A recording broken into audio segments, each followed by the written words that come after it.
Assalamualaikum teman-teman Milanisti semua, ketemu lagi dengan Maestroza Channel.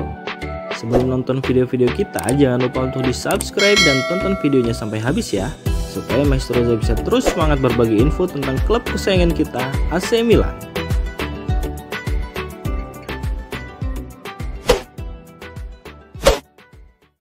Puji pemain muda Milan Futuro, Silvano Vos, pelatih Carpi Christian Cervio menilai jika pemain asal Belanda tersebut bukan berada di level Serie C.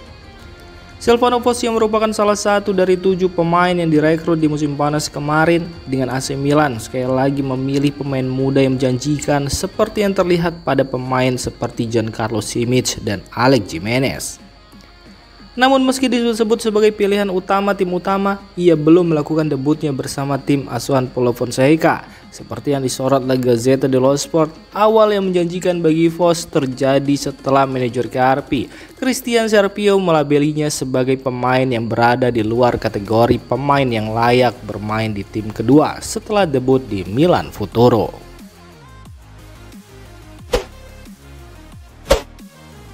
Morten Frijndrup merupakan salah satu target lini tengah AC Milan untuk bulan Januari. Namun simpang siur pemilik Genoa bikin proses negosiasi terhambat. Morten Frijndrup memang sudah cukup lama dikaitkan dengan AC Milan selama beberapa waktu. Pertama kali disebutkan pada akhir musim lalu, sang pemain dinilai sebagai salah satu solusi keroposnya lini tengah Rossoneri. Dengan kata lain, para pencari bakat Rossoneri sudah mengenalnya dengan baik dan tidak mengherankan bahwa ia jadi salah satu target utama di bulan Januari nanti. Berbicara kepada Milan News, Nicolo Cesarini dari TMW ditanya tentang situasi lini tengah dan target mana yang paling panas saat ini. Ia menyebut nama pemain asal Denmark itu, tetapi juga menegaskan ada beberapa ketidakpastian yang terlibat. Pemain yang mungkin cocok untuk Milan karena dia sudah siap bisa jadi adalah Frijndrup dari Genoa, meskipun nilainya lebih dari 15 juta euro. Namun masalah sebenarnya adalah memahami apa yang ingin dilakukan oleh pemilik baru Rossoblu. Apakah mereka berniat mendengarkan tawaran penting atau tidak? Sebentar lagi semuanya akan menjadi lebih jelas, ujar Cesarini. Di sisi lain, Ismail Bennacer baru-baru ini kembali berlatih dan ada kemungkinan Milan akan mengevaluasinya dalam beberapa hari mendatang sebelum mengambil keputusan. Bagaimanapun juga, pemain Aljazair tersebut memiliki profil yang dicari Rossoneri, yakni gelandang pekerja keras yang berfokus terutama pada lini pertahanan seperti yang ditawarkan Youssouf Fofana selama ini. Defender Lazio Mario Gila merupakan pemain yang memiliki banyak peminat dan Milan kabarnya telah bergabung dengan Inter dan Real Madrid dalam perburuan servis pemain internasional Spanyol tersebut. Elang ibu kota tidak akan dengan mudah melepas salah satu pemain penting dalam tim besutan Marco Baroni tersebut. Defender berusia 24 tahun, Mario Gila merupakan pemain kelahiran Barcelona dan produk Akademi Real Madrid sebelum bergabung dengan Lazio di musim panas 2022. Dalam 2 musim pertamanya, ia belum menjadi starter reguler di ibu kota Italia. Namun, ia sekarang menjadi nama pertama dalam line up Marco Baroni dan penampilan impresifnya telah membuat beberapa klub papan atas di Eropa berminat pada servisnya. Pemain asal Spanyol tersebut santer dikaitkan dengan transfer kembali ke Los Blancos yang memiliki klausa jual sebesar 50% jika sang defender pindah ke klub lain dan bisa menjadi potongan harga jika juara Liga Champions tersebut membelinya lagi. Selain mereka, Inter juga berminat pada servis bintang Lazio tersebut.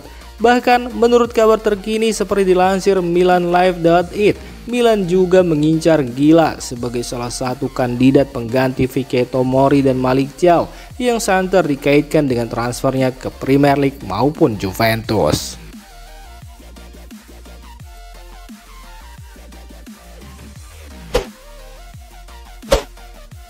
Legenda AC Milan Leonardo Nascimento de Araujo tidak bisa paham mengapa mantan klubnya mengubah arah proyek pembentukan tim dengan menyingkirkan Paolo Maldini. Leonardo sendiri pernah memperkuat Milan pada selang 1997 sampai 2001 dan 2002-2003. Setelah tidak bermain, mantan winger kiri ini sempat menjadi pelatih Rossoneri pada 2009 sampai 2010. Pada 2018 sampai 2019, sosok asal Brazil ini juga menjadi direktur teknik Il Diavolo Rosso dan Paolo Maldini, menggantikan Leonardo yang pindah ke Paris Saint-Germain pada 2019 silam. Dengan Maldini di belakang layar, AC Milan seperti akan kembali menemukan kejayaannya. Tim merah hitam menjadi juara Liga Italia 2021-2022 dan semifinalis Liga Champions pada musim berikutnya. Paolo Maldini juga sukses mendatangkan banyak pemain yang hingga kini menjadi tulang punggung tim seperti Theo Hernandez, Mike Mignon, dan Rafael Leao. Menurut Leonardo, hasil kerja Maldini sangat bagus, bahkan dianggapnya seperti pembuka pintu gerbang menuju kesuksesan Milan. Bahkan bukan hanya soal prestasi klub dan kemampuan mendatangkan pemain-pemain berkualitas, bek Milan pada selang 1984 sampai 2009 itu juga dipandang menciptakan lingkungan kerja yang sangat positif. Itulah sebabnya Leonardo heran AC Milan memutus kontrak Maldini pada musim panas 2023. Meski manajemen klub ditengarai tidak sejalan dengan keinginan Maldini yang bersikeras bahwa mereka harus menghabiskan lebih banyak uang untuk mendatangkan pemain-pemain top buat memperkuat tim. Saya mungkin bias karena saya adalah teman baik Paolo. Saya mengenalnya selama 25 tahun. Saya pastinya melihat segala sesuatu tentang dia dengan mata yang positif. Tetapi Paolo dan Milan, cerita ini sangat langka, kata Leonardo seperti dikutip dari Sempre Milan. Dia bukan hanya menjalani karir yang brilian sebagai pemain. Dalam 5 tahun sebagai direktur teknik, Paolo bisa menciptakan lingkungan yang sangat positif. Tiba-tiba Milan bisa bersaing untuk semua hal yang sebelumnya tak mampu mereka lakukan. Kondisi ini membuat semua orang berada dalam satu kapal. Paolo memenangi Scudetto dan mencapai semifinal Liga Champions. Bukan hanya soal hasil, tetapi juga bagaimana cara dicapai. Orang-orang dilibatkan dalam proyek, itu adalah sesuatu yang sehat, pungkas Leonardo.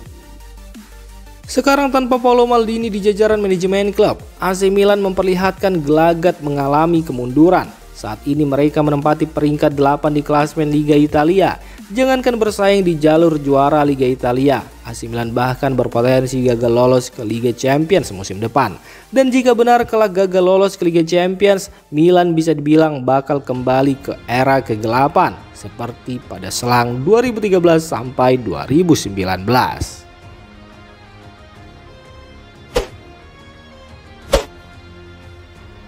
Demikian informasi dunia sepak bola terupdate hari ini.